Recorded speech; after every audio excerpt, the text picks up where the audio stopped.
All right, we just finished up playing Root. I had a ton of fun. It's another one of those. What's the name of the other game that they put out? Vast. It's kind of you're playing your own individual little game unto yourself. Totally asymmetrical. I played a vagabond. I was just one single character moving around the board, playing my cards, helping out individuals strategically. Who wants to go next? Brian, who'd you play? I played the Marquis de Cat. They basically controlled the entire forest in the beginning. I had a unit on every space.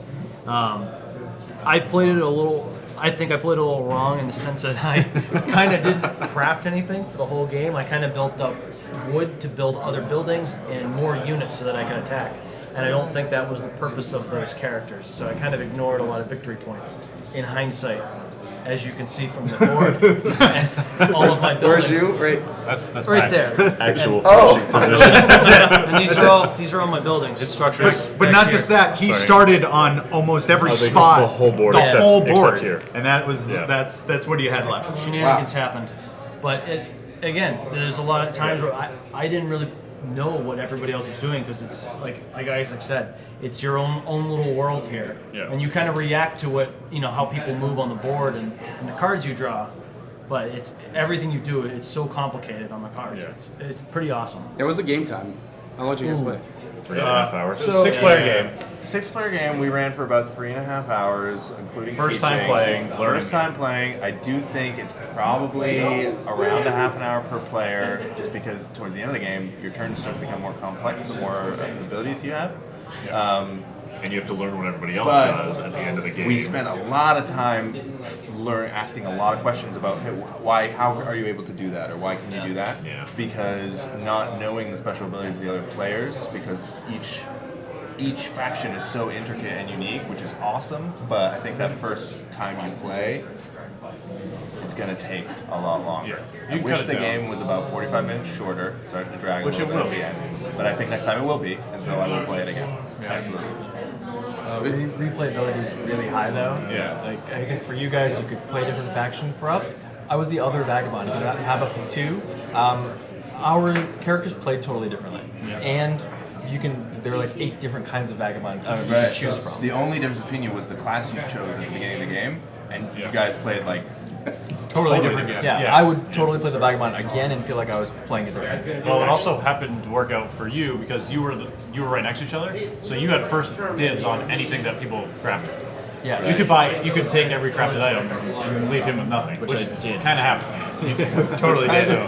kind of happened. And so Isaac was forced to play other things. Yeah, So he still I used dominance cards, which were basically choosing winners. I ended up not playing it correctly, so I kind of screwed it up. But you were very close. If you would have played it on me one turn earlier, I ended up winning. You would have won with me.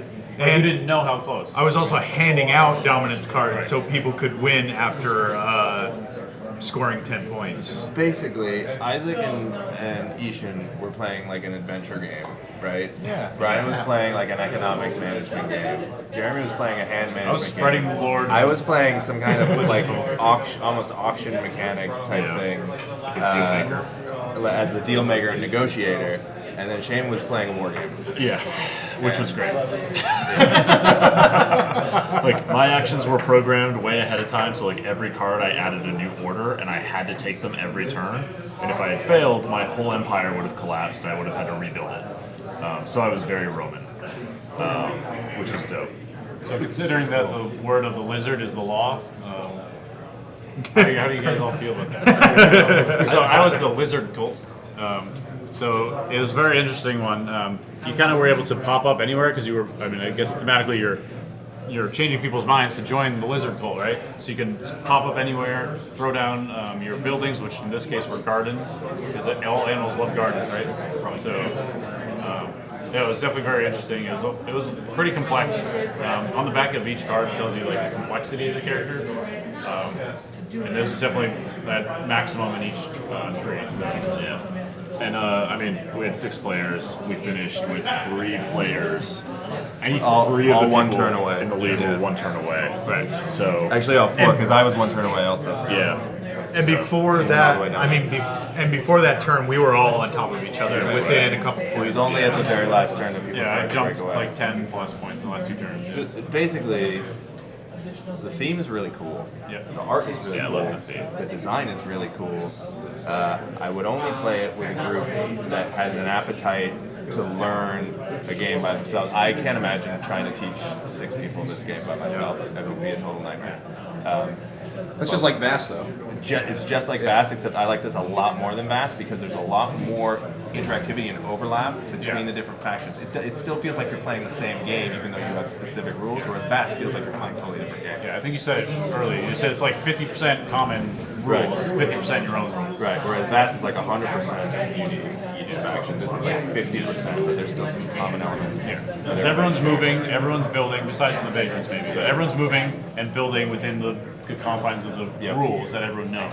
But all of your building, How moving you build. also affects us as well. Right. So. And did you guys have multiple avenues to win? I always felt like there were 4 different things I might try that Yeah. could get me to a record win. I could like hold on to my. It was actually really interesting. These guys were really cool. They were like the merchants, right? So I could either hold.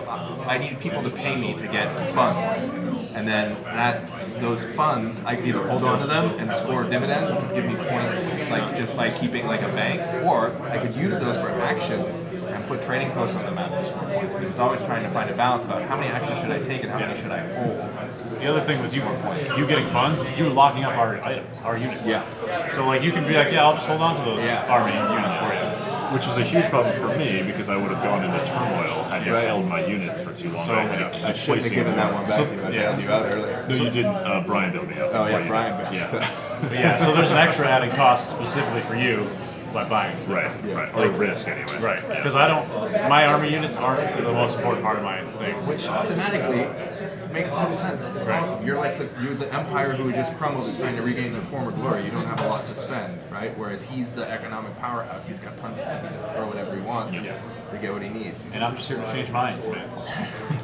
Well, you did. Isham, where were you going by the end of the game? Were you going for allied points, or were you going to go for the quest card points? A lot of it depended on what you guys were doing. I was running out of steam near the end. I can see the strategies that I should have done differently if we were playing again. Vagabonds really need to focus on getting these coins, tea, and satchels, like the things on the side. To increases, like, your actions. The number of cards you can draw, the number of tiles that refresh that you can use every turn. Those are sort of your action economy. You were good on that. I had more resources. We sort of split it that way. But yeah, I think getting there probably would have been getting to an allied condition with as many people as possible, and then sort of pumping you cards, hoping that they help me more than you. I'm surprised you guys didn't go for quest chaining more. I feel like, especially once you had a bunch of items. I had a- It's really difficult to fulfill quests. I was stuck. I went yellow first because that was the first thing I could do, and I was never going to get a sword because I had them all. He had them all. So unless somebody built one and I could steal it from them, I was dead in the water. This is a very hard way to win. This allied Much simpler. forces are the only way. Yeah, I mean, I guess think thinking- that it was. Oh, sorry. No, I mean to cut you off. But yeah, thinking forward for the next game, right? Like, say you get a card that lets you craft a sword, pass it to someone you've already built a relationship with. Exactly. Hey, make me this sword, right? Yeah, but the Right. problem is it wouldn't have been there when when it Well, came around. Ishin would have Right. taken it. Yeah. So- I mean, with this particular setup, yeah. But also, Also, I think the torches are the limiting factor. Because No, I you remember can't build a torch. You can't build a torch, and we started digging through ruins. I don't think they were ever there. I think we each get one torch, and Yeah, that's it. Yeah. So there were times when I was like, oh, I'll go looking for a torch, and I didn't know that they weren't there to find. Yeah. And so lots of times you're like, I want to do 2 things, but each requires We can find out right now. Ability is There's my sword. sword. Yeah. There's my sword. So what do you use the torch for? Just for your Pretty much character everything. ability? Most of the quests, like many of the quests require a torch. But Like you don't have to exploring discard the ruins. torch to do that. No, but you can No, only you have to. you use it. and then that's it. You can do one torch ability per turn. Yeah. But it uses its once the ruins are gone, it uses its other effectiveness, which is the explorer function. So it just becomes an any. it becomes an powers any, right? it powers every ability except for yours. It's the Mine didn't. only, Yeah, that was everyone the else only vagabond that doesn't. However, I just feel however, like if you play this game, this is what happens. Yeah. Because I'm fascinated with the game that Yushin was playing, and it was the same game, but I was so focused over here, and like the merchants and the vagabonds don't really interact very much. So like, That's because you antagonized him and said he was no good. He wasn't a good customer. well, he wasn't my target market. well, I'm just saying. It wasn't setting prices for poor people. No, not at all. It's very expensive. Supply and demand. I cannot wait to play again as a different faction and kind of see it from a different perspective. And then, and also to have it not take 3.5 hours. I would love it if it took 2.5. I think it would be great. Be a perfect length. Yeah, Cool. get it. Hey, you guys want to plug your podcast? Hey, Oh yeah, catch Shane and Nishan on Total Party Thrill at www.totalpartythrill.com. or check us out on Twitter at TPTcast. Link in the description. Oh.